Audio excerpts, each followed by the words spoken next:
being able to look at a body and tell the difference between animal activity like rodent gnawing versus trauma to the body. What law enforcement learns and applies to cases today all came from a foundation laid by forensic anthropologist Dr. Bill Bass. In the early days of his time in Tennessee, Bass was a legendary figure at local crime scenes. He had an area of expertise that we just weren't very knowledgeable in, and what we had was probably learned from Dr. Bass. I've done a little over 700 cases in my career. Bass was there when red-headed women were found dumped in the 80s along the interstate, and he helped recover remains from Cahaba Lane in the Zooman murders in the 90s. He would take those remains and give us a full-scale report for them. We'd usually come up with a cause of death, if it's a gunshot, stabbing, or something like that. Every death is a puzzle to see if you can figure out what happened.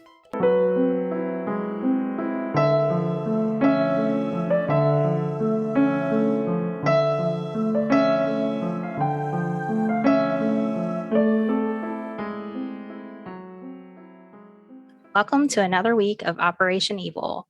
This is episode 31, The Body Farm. I'm your host, Nyoka. I'm Rachel. And we are still recording in different spaces this week, but hopefully, maybe this will be the last week we do that. Maybe. We're hoping. Yeah. Can we ask you for a favor? Because you're wonderful. Please, if you haven't already, leave us a review, like our social media pages, take the polls that we put out there, which a lot of you have, and it's still up if you want to put your 2 cents in. And that reminds me, are you thinking about starting your own podcast, but you're not really sure how to go about it? You are not alone. We didn't know how to get started either. And that's why we use Buzzsprout. Buzzsprout is an easy way to launch your podcast. Buzzsprout gets your show listed on every major podcast platform like Apple Podcasts, Spotify, Google Podcasts, and more. Buzzsprout offers different options depending on how much time you want a podcast per month. There's a free version, and if you want to upgrade, you can do that too. Buzzsprout has tons of guides to even help you find the right equipment at the right price. You'll get a great looking podcast website, detailed analytics, and see how and where other people are listening, and tools to promote your episodes. Personally, I love how Buzzsprout publishes new YouTube videos every week that you can help incorporate into your podcast for more tips and tricks that benefit it. If you have been looking for a sign to start a podcast, consider this your sign and join over 100,000 podcasters already using Buzzsprout to get their message out to the world, to start your own podcast, and to get a $20 Amazon gift card. Follow the link in the show notes. This lets Buzzsprout know that we sent you and helps support our show. Okay, now on to our show, The Body Farm. Round of applause. Hooray. Wait, this episode is dedicated to someone special. You know who you are and you are loved. Yes. And I hope that you like this one. It's for you. It's for you. So imagine this large area of land, and it's littered with mostly naked human corpses left to rot. This is not the work of a serial killer. No. This is the work of a research facility known as the Body Farm, and very few of these research facilities even exist. The most known body farm, which is also the first one in the world, is the University of Tennessee Forensic Anthropology Research Facility. It was established in 1980 by William Bass, who was a forensic anthropologist studying the rate of decomposition under various conditions that are relevant to crime investigations. At his previous job at the University of Kansas, he would often assist law enforcement with identifying victims' remains. In Kansas, dry climate, law enforcement would usually bring him boxes of bones and scraps of mummified tissue. However, in Tennessee, it's more humid, and the corpse arrived fresh, smelly, and with maggots. This piqued his interest in wanting to learn more about being able to approximate the time of death in different conditions in different ways. To do this, he approached the dean about needing some land to put dead bodies on. The dean then referred him to the man in charge of the agricultural campus, if I can speak. And this led to the birth of the Forensic Anthropology Center, aka the Body Farm. So it began as a pig barn in the early 70s, and they were able to study carcasses of pigs and help consult on criminal cases. In 1972, Bass changed the forensics field of study when he founded the first body at the University of Tennessee in Knoxville. So this guy named John Kurowski wrote an article explaining how Bass even came up with this idea of a body farm. And it was around the time police asked him to consult on a local case. The police noticed that the grave of Civil War Colonel William Shy was disturbed. And the corpse kind of looked like it was freshly deceased. And it was suspected that someone was trying to cover up a murder by placing the body in the old grave.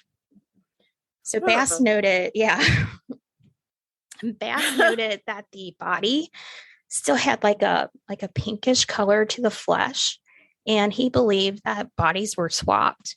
He concluded that this fresh body had expired less than a year ago. But he was wrong. Further analysis of the man's teeth and clothes shown that this was indeed William Shy. His body preserved thanks to embalming in a tightly sealed iron casket. Interesting. Yeah, so he was off by more than 100 years. So he knew that he needed to study more about this topic. 100 years? Yes. Yes. Whoa. Yeah. He wanted to study more on decomposition, and he said that body farms were the answer. So when was this again? This was in the 70s? Yeah, it was in the 70s. Yep.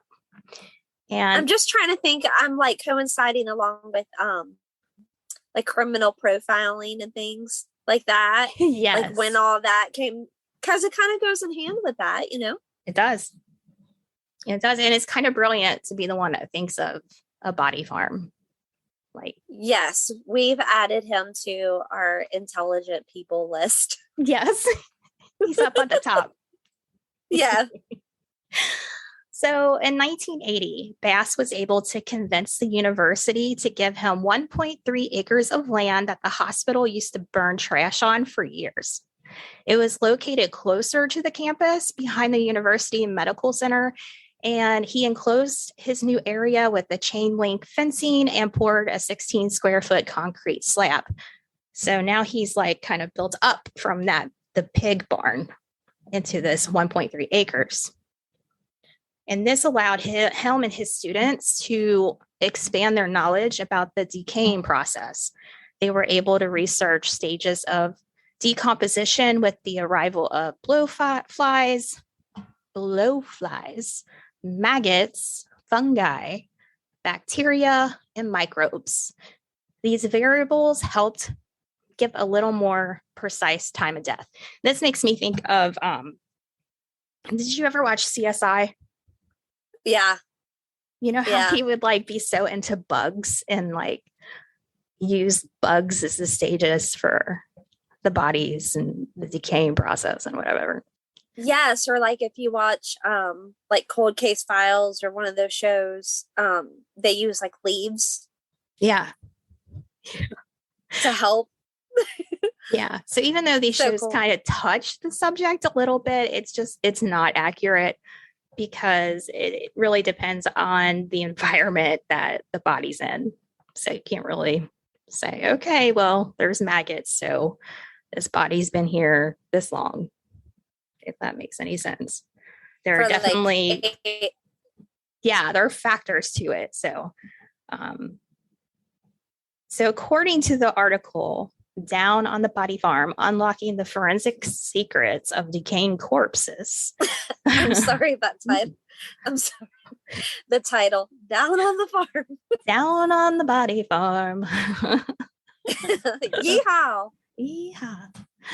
So the center's donor program was established in 1981. And since then, roughly 1,700 people have gifted their remains to the University of Tennessee Anthropology Research Facility, now spanning roughly 3 wooded acres.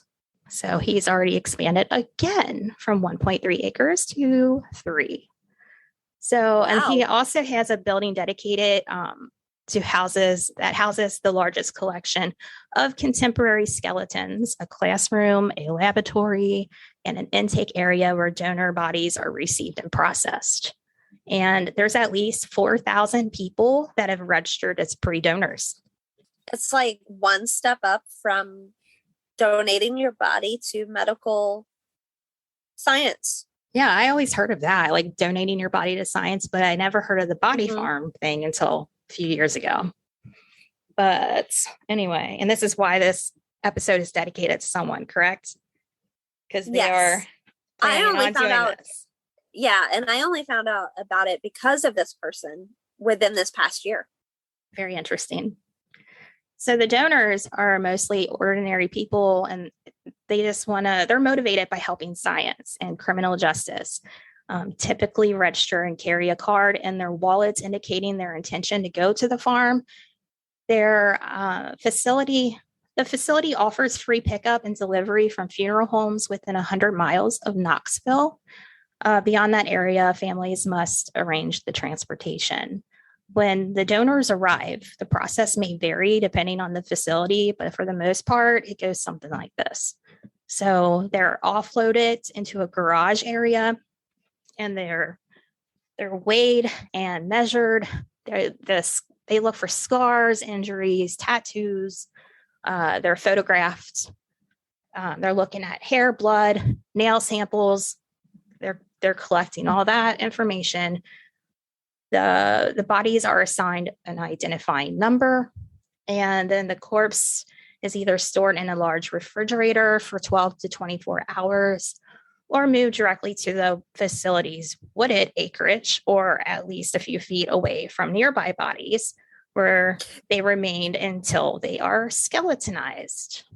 Did you say already, or I don't know, like, do they know how the person died? Like if they were murdered or natural causes or whatever? You know, it didn't tell me that, but I would assume that they would have that knowledge upon getting the body, I would think. Yeah. Because that's going to factor into their study. Because if they had like a disease or they were diabetic or whatever, that could, be a variable in their research. Yeah, because I wonder, if that's how they decide, like, to put the body in a certain part of a lot of vegetation or not that much vegetation. Right. I have so many questions. Yeah, I think a lot of it's just random too. So there's normally I think they said 50 corpses at a time laying out, and they do spread them out a few feet apart.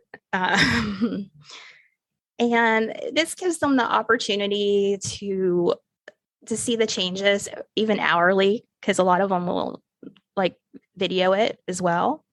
Yeah. They get hundreds of donors over the years, different seasons, different scenarios, different environments within the facility. Somebody quoted saying that it gives a great deal of data to help evaluate the time since death of certain cases. Calculating time of death is an important aspect of forensic investigation. When an individual is unidentified, these studies can help investigators narrow down who they might be based on missing persons records. Now, I did read somewhere there's a lot of missing persons per year, and a lot of them never get identified. So this is a way to help do that. So it's kind of sad. Researchers do take into account what research they are looking to study and place the bodies accordingly to that. So sometimes the body will be left out in the open in the shade or out exposed in the sun. Sometimes there'll be a cage protecting their body so scavengers can't get to it like vultures. Sometimes they want to see what the vultures will do to the body, so they will leave it completely exposed. And that is very interesting, like beyond interesting what vultures will do to a body. Yeah, you should talk about that because you sent me a video on this. Yeah. So they have a place in Florida as well. I think they said there's like 7 locations now all over the US of these body farms. And this one particular place, they were having like a conference of different detectives coming from all over. And this detective was showing a video of, because, you know, in some states, they may not get as many vultures as another state because of the temperatures or what have you. So he showed this video where these vultures turned this corpse all the way around in a circle. And they were talking, you know, you could just hear they're like, oh my gosh, like they were in disbelief. Like they did not know that vultures could do that. No. And yeah. And so they said that the reason why that's so important to know is because, for example, if a person goes out into the woods or a field, whatever, they kill themselves by suicide, and the vultures come to the body and they move it, then maybe it's going to look like a murder scene. Those vultures will change the look of the scene. And they show it like the body is pointed, say, like north, and toward the end, it's pointed like toward the south. So yeah, I did watch that whole video that you sent me, and she ain't lying. They completely turned that body around. It was interesting. They worked in sync. Like there were several. Would you say there's probably like a dozen? And probably they turned the body. And it didn't really say like what the time lapse was, like how long that took. Yeah. But you could see some kind of like fly away and then come back and vice versa. But wow.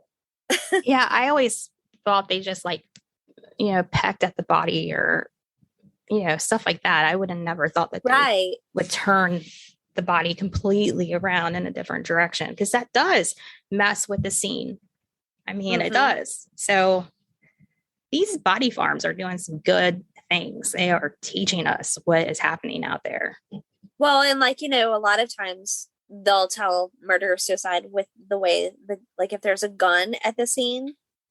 Yeah. So they were talking about that too, that, the gun might have been in the hand, but now it's in a different position because they've moved the body. That's so true. Yeah. That's pretty amazing stuff. So yeah, sometimes they leave it exposed just to witness that and see what they do and how that's done. And then other times bodies could be buried in a shallow grave or a wooded area. Most of the time the bodies are naked. Even they mock crime scenes. So to do that, they might place the body in a position or in an area where police might come across that in a homicide case. So they might put a body in a trunk of a car, in a water tank, tied to a tree. I mean, they really do a lot of different things. One video I watched, they put a mattress on top of a body to see how it would decay that way. So they really do try a lot of things. But those are just a few examples. When a person dies, the body goes through various stages of decomposition. And first, I'm going to kind of describe a little bit. So I'm sorry if this is too much for you. First, the fluid inside of their cells leak out and bacteria begin to feast right away. That bacteria will then convert the liquids and solids inside the body into gases. And the gas will cause the body to bloat. Now, the bloating stage lasts a few days, and it will swell almost twice its size. As this is happening, the bacteria production of sulfur begins to give the body a strange yellowish color. It's at this time where flies will arrive and lay their eggs that hatch into maggots. And then the maggots will consume the flesh, usually starting with the face. The face? Mm-hmm. Yep. 3 days after the body expires, the body enters the purge stage. As the body shrivels, it leaks out fluids so rich in nitrogen that it will kill off any surrounding grass and leave the area black. Within a few weeks, the maggots and bacteria have completed consuming all the flesh, leaving behind a corpse that dries out. So about 6 months after the death, all the remains of the body are bones, cartilage, and skin that is described as being mistaken for dirty clothing. Yeah. However, you have to keep in mind that depends on things like the climate, like how is the weather wherever you are? Where was this burial site? How old were you? What did you weigh? Did you have any underlying conditions? There's just so many different things weighing into it that studying all this helps law enforcement. And the law enforcement, what's cool, and you kind of touched this on what you talked about on the video, the police will use the body farms for training, and they will see how to properly handle and process homicide investigations. For law enforcement, establishing a time of death helps investigators eliminate or evaluate alibis of potential people of interest in these murder cases. That is unique. And I think I'm going to ask some of the guys we know if they got to do any of that stuff, if they were in like a homicide unit or detective or whatever. Yeah. Or if they is ever it got just to go to one. Yeah, because there's so few of these facilities. And there's never ending training for them. Yeah. So I am curious about that. We have to remember to ask. So I want to talk about other body farms. The second body farm facility to open up was founded in 2007. This is actually still in the United States. The Carolina University. The center has also provided a training ground for cadaver dogs that can detect human remains. The third and largest body farm facility, which is over 26 acres, that's huge, to open was founded in 2008 at Texas State University, San Marcos. A second facility in Texas is located at Sam Houston University, and they are known for their criminal justice program. Additional body farms in the United States are in Illinois, Colorado, South Florida, and Northern Michigan. Okay, There's more than I thought. Yeah. I think that was more than 7. I lost count. It too. So outside of the United States, the first body farm was opened in 2016 in Australia, and it's called the Australian Facility for Tapophomic, sorry if I said that wrong, experimental research. And an interesting note about their findings is that bodies decomposing in the bush tend to undergo a degree of natural mummification that produces dry and leathery skin, which actually stays preserved longer.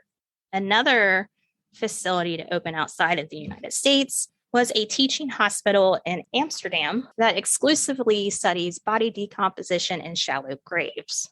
Another newer body farm opened in Quebec, where the weather can go as low as negative 30 degrees Fahrenheit. And then plans in the UK to have a body farm was in the works, but I looked into that further since this article that I found this in.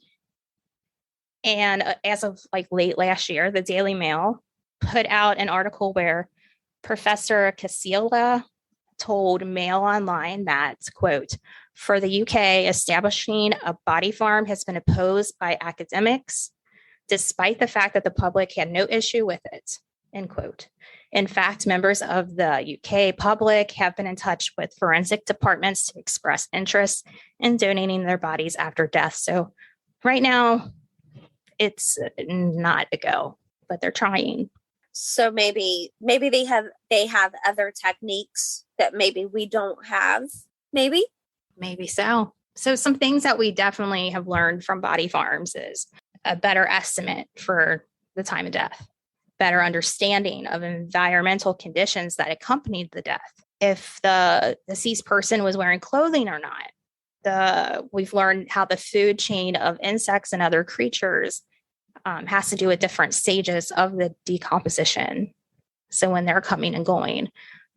Also, victims of drug overdoses appear to host distinct communities of microbes compared to those who have died of natural causes. A random one, but cocaine speeds up maggots. And yeah, I wish you could see Rachel's face. that is some useful knowledge. Right. And lastly, a body that is exposed to open elements like water, air, humidity decomposes faster than a body buried directly under soil or in a coffin, which makes sense with the story earlier about the Civil War soldier who was preserved so well because he was in a sealed casket and buried. Yeah.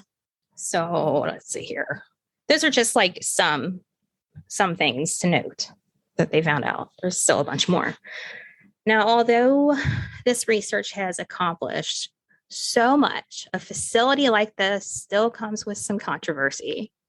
Some people feel like it does not give the dead the respect it deserves, although the bodies have been donated with full consent to the research. Some residents were concerned with the possibility of seeing the bodies decomposing. It wasn't until scientific research was published that the locals came around to even having the idea of it being a positive thing, of having a body farm there. Yeah. I would seem to think too, though, that like these places are like way into the wilderness or some type of country. Like they're not in the middle of the city, I would think. I mean, I would think so too. They need some space to put the bodies, but maybe they think animals will drag body parts out. And I mean, I don't know. I don't know what people are thinking. Zoning issues. It's zoning issues. It's zoning issues. Ordinance. And future code enforcement. You gotta have nuisance things for smells and such things. Yeah, that's true. Oh my gosh. Yeah, that's true. So there are a lot of people that aren't so comfortable, I guess, with it. But I think that people are coming around now that they're seeing what it's for and why it's there and what they're doing. Now, I will say, if you are interested in learning more about this, because there's so much on this subject, I just didn't want to bore people with like stages of insects and, you know, like I just wanted to give a brief. Keep going. Well, there's more details in another podcast that covered the body farms, and that's morbid. So I would recommend checking them out if you're interested in this subject at all. It's in their earlier stages. I seem to recommend them a lot lately. Okay. So is there something that you were wanting to know about it? I just keep thinking about, so I promise we're going to cover them in the future. We have discussed this, but with the West Memphis 3. So in the beginning, they said that I think 2 of the little boys were castrated by someone. Well, later on, they found out that in that area where they found their bodies, that I think it's like those large snapping turtles. Oh, yeah. Those huge ones with like the claws. Yeah. That the animals castrated the boys. It wasn't like a person that cut them up. It was from an animal.